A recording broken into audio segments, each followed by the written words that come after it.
All right, let's get started.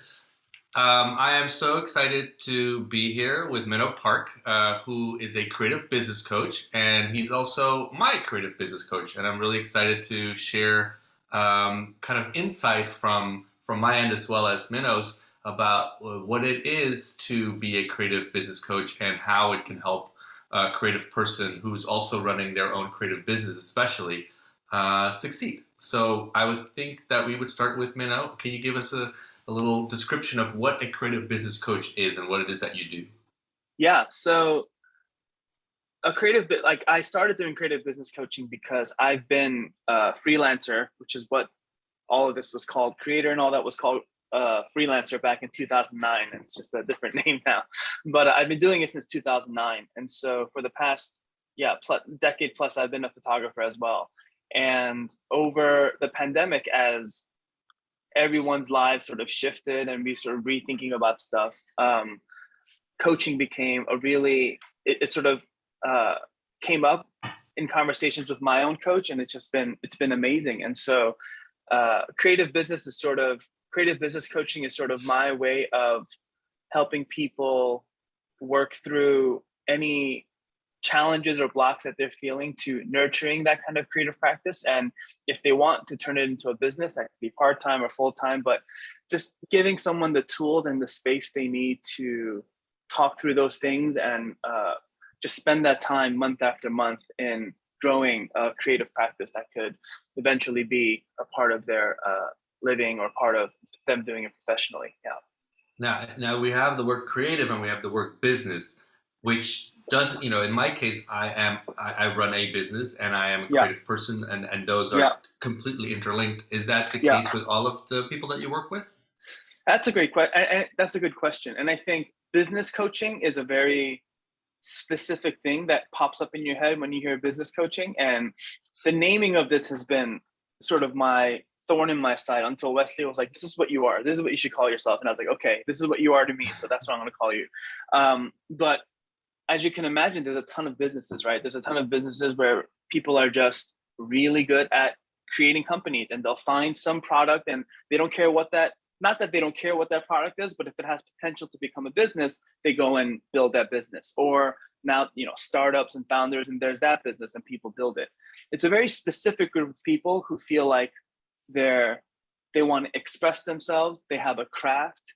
They have this way of what I produce has a lot of me into it. And I think that is a lot of what creative businesses are centered around. And it's very much, I think it's freelancing. It's just another word for freelancers, where you're usually a solopreneur doing your own thing, and you want to create and design a lifestyle that allows you to express yourself, also help other people, and do all these kind of things. And so I think that's sort of the specific thing about creative businesses that I want to focus on. And it's really what I did with my own business. But at the same time, I feel like the word creative has been, the connotation of it has to be people like you and I, has to be a painter, has to be like, when people say I'm not creative, they have a specific thing in their mind of what that means. And I think any endeavor where you're doing something or building something, it takes creativity. But I think in the way that we're using it and the people listening to this are thinking about it would be in sort of expressing themselves through some kind of art or craft or practice. Yeah. And are most of your clients photographers, or are there other people that are not photographers, or are you focused mostly on photographers right now?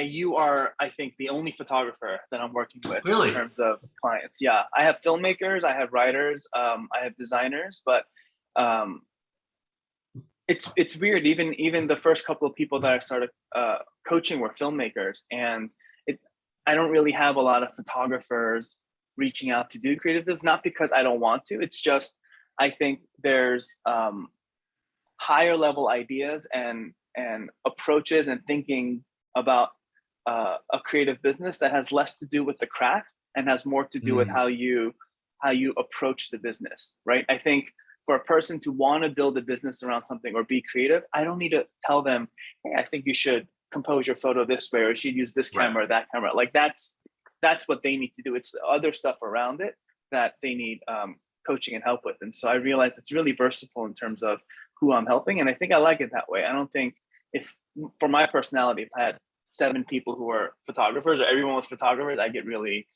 bored really quickly too. Maybe it's good if you maybe share a little bit about that. You say the stuff around it, so it's not the creating of it, but the stuff around it. Yeah, So if you take me as an example and the way we've worked together, like how would you describe that? I think I think there's a few different ways of I've been helping people. I think with you, it's really been uh, accountability in what it is that you have to do. And I think the time that we spend every week, you're able to take a step back and look at the bigger picture of what's going on. And you're trying to say, okay, here's what's going on. Can you help me think about it in a bigger picture? Because what I'm good at is getting in front of the person and taking photos and doing the photo thing, but I need sort of the steps in order to get there. So I think there's definitely an accountability part with you, and feeling like someone is And there just for people who don't know figuring that that stuff word, out. like what does that word mean? Just for people who haven't heard that word before, accountability. I think accountability is having someone other than yourself that you are responsible to, right? And accountability in many ways can have a bad aftertaste for people because you're accountable to a boss at work or accountable to Right. somebody and they use that as sort of leverage or it's a power dynamic, whereas it's not really like that for coaching. And for me, like you're creating the space for that, but it's me asking, have you done this, have you done that? And there were certain tasks, I don't think Wesley would mind me saying it took weeks for him to like finally get done. And it's not like me being like, well, hey man, you told me you'll do this and I'm really disappointed in you, blah blah. It's Right. not that. It's just like, oh well, what's the block with this happen? And sometimes there's real blocks as in logistical, or there's things to talk about, but working through those things I think is important. And so it's just having someone there in your corner that is making you feel a little less alone, and you have a myriad of things that you want to do. And a lot of times when we end our calls, we give 3 things that we are going to figure out at the end of the week. Like these are the Mhm. most important things for us to do. And I think that kind of clarity is really helpful. Yeah, and just to kind of, from my point of view about the accountability thing, I think as as a solo entrepreneur, right, as a Yeah. creative freelancer, you don't have I guess the knife cuts both ways. You have the freedom of not having a boss, which is Yeah. nice, but you also don't have the structure that comes with a Yes. boss or someone that oversees you to make sure that you do everything. And so I think a creative business coach in the context that we're working together is someone who can take on the role of keeping you, or in this case, keeping me on the path that I have set out for myself with the goals that I have come up with for myself. It's just sometimes so easy to get kind of like busy with the nitty gritty of today and then forget to Yeah. think about next week and next month. And so Yeah. that is, from my point of view, when we talk about accountability, that is like a very helpful thing for me that falls into that category. I think one thing to add to that would be like, I like the word structure that you used. And I think Mm, the real benefit of having a creative business is that you could design your own structure the way you want it to be, right? You can right. design a way of doing things that fit you, but I think a structure is important. I think people want freedom, but that's usually freedom from something. But to do something, you need a structure in order to do it within. And accountability in many ways is finding what that structure looks like for you. And it's saying, before you do this, you should tackle this first, or before you do that, you should tackle that. And then sort of designing a life of a way to do the work that you need to do, but also do the work that you love to do. And so structure, I think, is an important thing that comes out of accountability. Yeah. Hmm.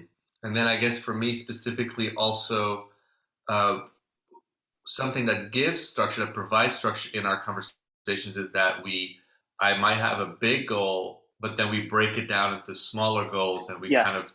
of strategize around I guess, the order in which things should be handled, the prioritizing of the tasks. Yes. That's always super helpful for me because I can kind of get lost in the forest with all the different trees, but Yeah. we set out a path like, okay, that's the big goal that Wesley came up with.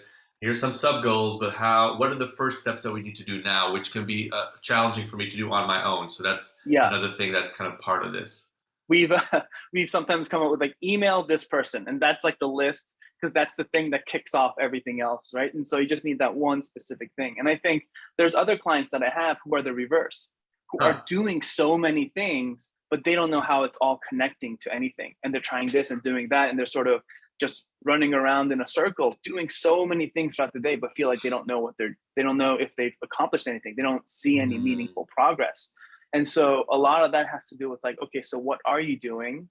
Helping them thread through what it is that they're doing, because they can't see it themselves because they're so close to it. So a lot of it's like cutting back. Do you really need to do that? Here's how we can consolidate this. Here's how we can take away that. And it's sort of the opposite of they're seeing so many trees that they need to sort of see the forest. Right. That's interesting. Yeah. I guess everybody's different that way. Yeah.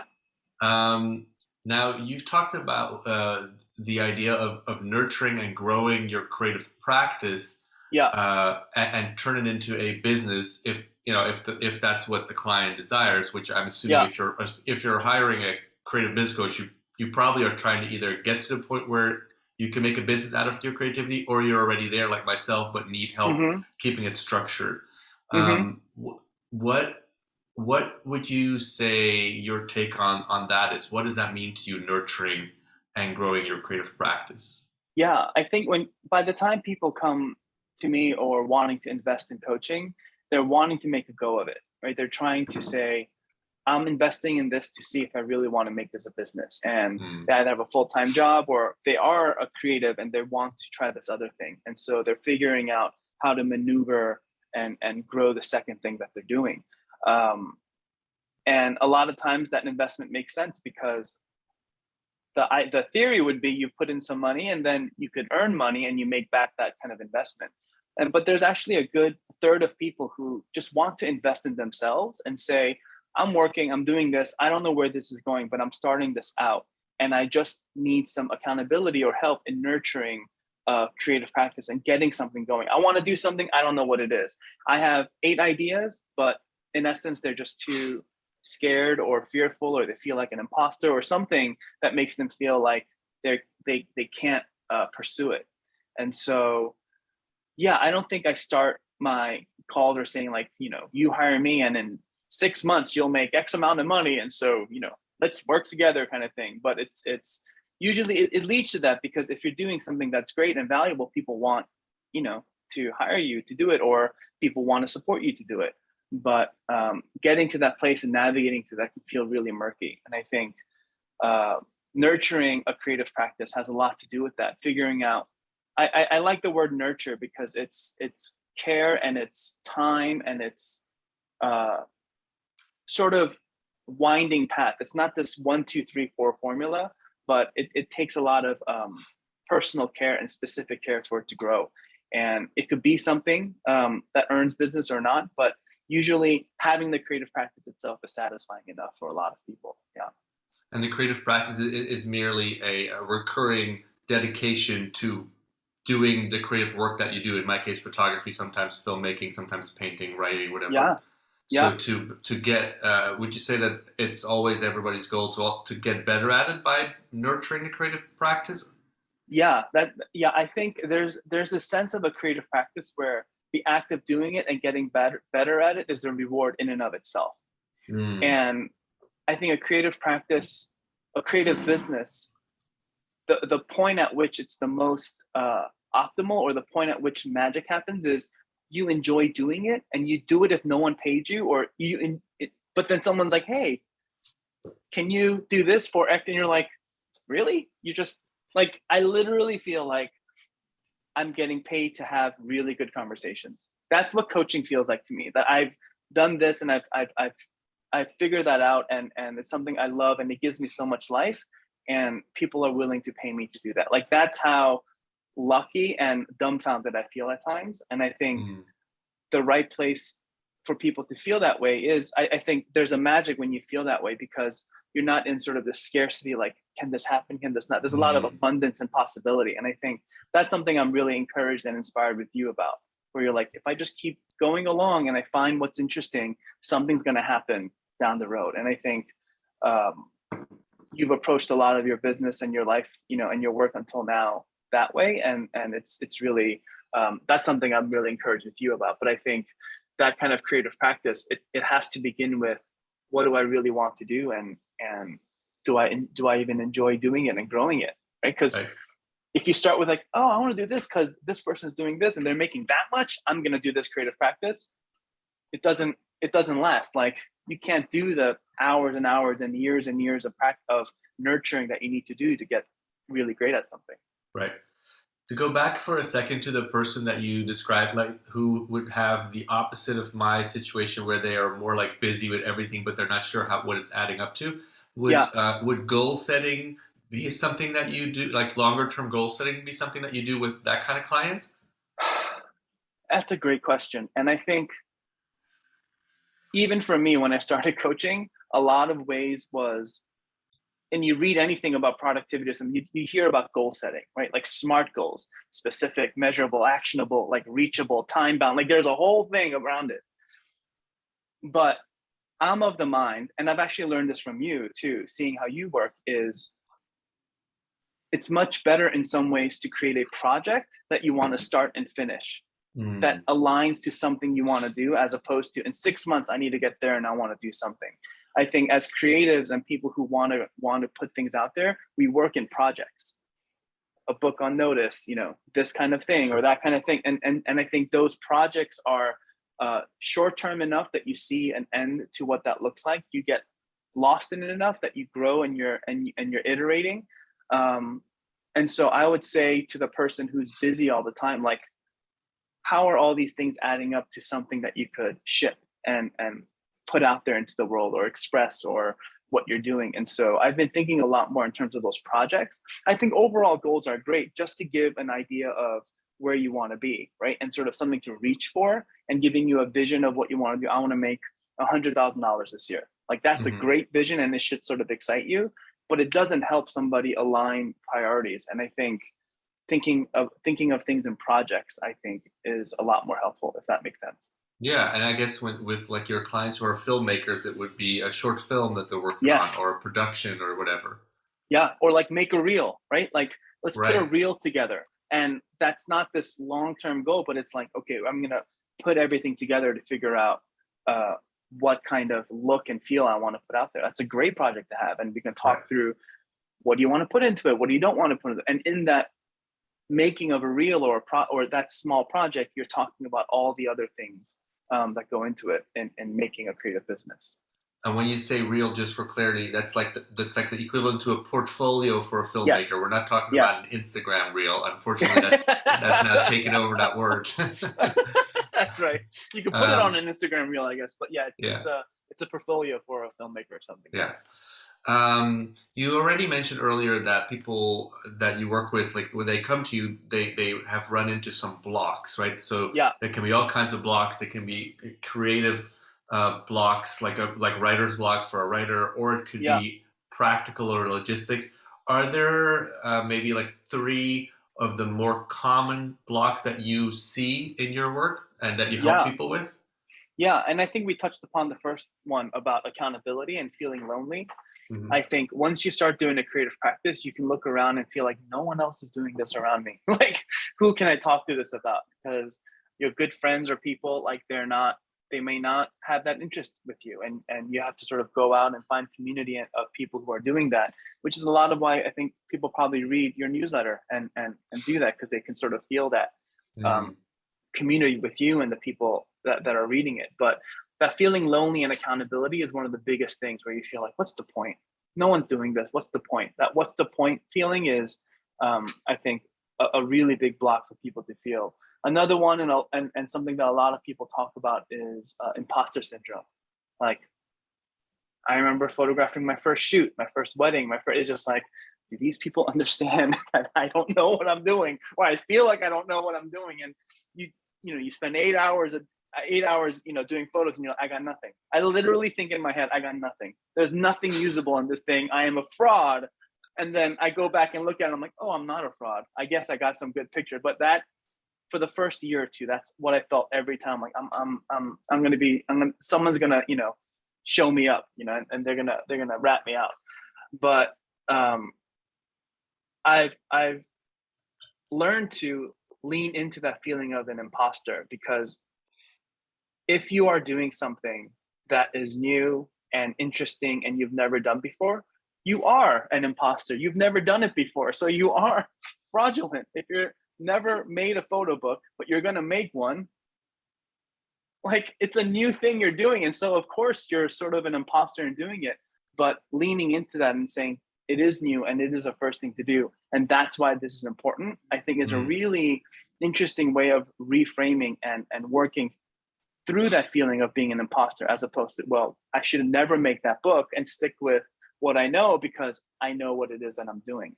mm, Um, and being able to sort of just work through that and push through that initial inertia of feeling like a fraud, because you keep doing it, then after a while you're not, because you've practiced what it is. But it's, when you first try something, you are an imposter, but that doesn't make what you're doing not worth doing. And then that mm, goes back to sort of accountability and things like that. Yeah. mhm. So we got accountability and we got imposter syndrome. What Yeah. would be a third one? The third, I think, would be actually growing your art and craft in a way that is unique and honest to you, and not just copying somebody else because that's what's Mm, working, or that's what you think you need to do in order to uh, be successful or be liked by what it is you're doing. And I think growing your art in order and iterating in a way that aligns with you and your sensibilities, I think, is really, really, really hard to do. And you've talked about that a lot in your newsletters, of finding your voice, of doing this, of doing that. And I think you do a great way of showing different things that you're doing just to show possibilities. But for mm, someone to be like, oh yeah, I don't think I'd ever do film photography, that's me. I had a bunch of film cameras thinking that's what I would do as a photographer, but I was like, you know what, I don't have time to go to the dark room. I don't have time to scan it. It looks great, but I don't. It's not really me. And for me to let that go and use, just do digital because that's what I do. Like, that was actually a huge sort of shift in my head and growing my art and my craft. And now I'm taking more photos personally than I did when I thought I wanted to do film photography for personal work. right. And so finding a way to grow and iterate on your craft that's authentic to you is really hard, but sometimes that means um, filtering out and even stepping away from consuming so many things that make you feel like you're comparing, or make you Mm, feel like that's what you think you should be doing, and just sitting and saying, what is it that I want to do? What is a project that I can make that's me, that only I could have made, and how do I iterate on doing that? um, Usually is the thing that works. And I was there the moment, sort of, when Wesley got that little half camera, right, half frame camera, and yeah. he was taking photos, and you're like, I can't stop. This is amazing. I really can't stop. And you were out like hours, I think, one time before our Yeah. call, or that week of doing it, and uh, no one knew what it was. No one could have told you to do that. Like, you just sort of found it, and you sort of found your step in it, and now there's all these, prints and things that sort of ignited from there. But um, yeah, like finding those moments and feeling like I'm an imposter because I've never used this camera before, but I'm going to keep trying, and feeling that way, I think, is really hard for people to do. But those blocks, I think what I'm trying to say in my rambling way is, all these blocks are signs of growth. And if you lean into it, on the other side of it is actually some of the best work or honest work that you can create. Mm. And so if you can look at blocks as opportunities, as walls to climb, as opposed to walls to sort of stop you, um, that would be great. Yeah. So really, just because people are maybe most familiar with writer's block, um, to take that as an example, Yeah. if you if it paralyzes you, you just sitting there. You're like, I don't. Could have different reasons. Could be I feel like an imposter. I don't know how to write a movie script. I've only written books or whatever.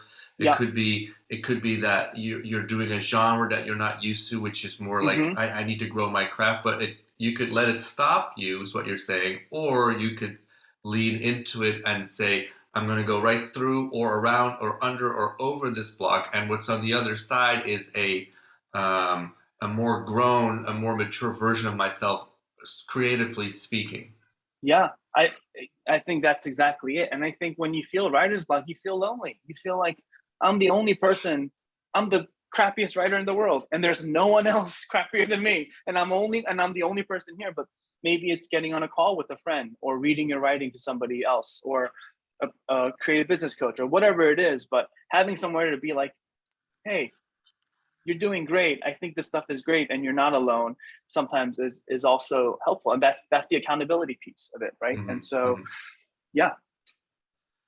Very cool. Well, I know that for me, I've had so much benefit from working with you in all of those areas. Really, like all the things that we're talking about apply to different things that we've worked on together. And what I'm really excited about is for this week, we're going to do this special thing for the readers of Process. Hmm. So, as everybody knows, we started doing the giveaways on Flipgrid with video messages, and this week we're inviting you all, the readers, to leave a message, and there'll be a link below. And in that message, talk to the camera and share with us. And this is a vulnerable thing, but I think it's a safe space. Everybody here is here to learn from each other and to be kind and generous. But share with us one current block that you're dealing with, and it could be Hmm. creative, it could be practical, it could be logistics, it could be Hmm. financial, any kind of block. Hmm. So Hmm. examples could be, I've been shooting this project, but I don't really know how to get it to the people, or I don't know what my voice is creatively, and I feel like I'm all over the place. Sometimes I do a Hmm. portrait shoot, sometimes I do a landscape. I'm not sure where I'm going. That could be a creative block, or imposter syndrome, or there's a million different kinds, and we're inviting you to share with us one of those blocks. And what's really exciting is that we're going to pick a number of them, and creative business coach Minnow Park is going to leave video responses to your block. So you leave a block, little video where you just share that. The rest of the community can also see that, and Minnow will respond to you with a little bit of advice that he would give as a creative business coach, and then everybody else can also learn from that. So I think this is really exciting, and I'm grateful that you're doing this with the process community. Thanks for asking me, Wes. And if you guys have any specifically photo related things, Wesley would answer that because he's Yes, much I'll better at also that be a than me. part of it. Yes, yes. It won't But just be Minnow. anything, yeah, anything above that and sort of around your craft and nurturing your practice, I am more than happy to answer and talk about. Yes, and I'll definitely jump in on these things as well. So it'll be really exciting. Well, Minnow, I think that's a great description of what you do and how it can benefit a creative person, in this case, photographers. And I want to thank you for your time, and I can't wait to see what Thank people you, send man. in. Yeah, bro. Talk to you soon. Talk soon.